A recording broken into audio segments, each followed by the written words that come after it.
നീ നേരെ പിടി പോണ്. നേരെ പിടി. കാണുന്നുണ്ടോ? എന്നെ കാണുന്നുണ്ടോ? എടി ഞാൻ നിന്നെ വിളിക്കുന്നത് നിന്നെ കാണാൻ, അല്ലാതെ ആധാറിലെ ഫോട്ടോ കാണിക്കാനല്ല പറഞ്ഞത്. അയ്യോ ഇതെന്റെ ചേട്ടാ, എന്റെ ഒറിജിനൽ മുഖമാ. നീ ഒന്ന് ചിരിച്ചേ. അയ്യോ ഫോണിൽ വൈറസ് കയറി. പിന്നെ കേക്കുന്നുണ്ടോ? ഹലോ. കേക്കാം. അതെ, 11:30 മണിക്കാണ് മുഹൂർത്തം. എന്റെ അളിയൻ എന്തിയേ? അളിയനെ കൂട്ടുകാരെല്ലാം കൂടെ അവിടെ ഒരുക്കിക്കൊണ്ടിരിക്കുന്നത് ആണല്ലേ? ഒന്നുമില്ലെങ്കിൽ എന്റെ ഒരു ആങ്ങളില്ല, ഒരേ ഒരു ആങ്ങളില്ല. ആ കല്യാണത്തിന് വേണ്ടി നിങ്ങൾക്കൊന്ന് വരാമായിരുന്നു. എടി ലീവ് കിട്ടത്തില്ലെന്ന്, അങ്ങനെ എങ്ങനെയൊന്നും വരാൻ പറ്റത്തില്ലെന്ന്.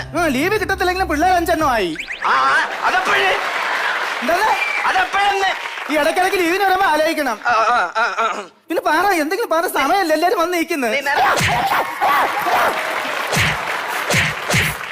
അയ്യോ സാരി പോയി. എന്താ പറ്റിയേ? ഇല്ല, ഞാനല്ല, കസേര മറിഞ്ഞതാ. ആണാ? പറ. പിന്നെ മോക്ക് വേണ്ടേ ഞാൻ ഒരു പാട്ട് എഴുതി വെച്ചിട്ടുണ്ട്, പാടട്ടെ?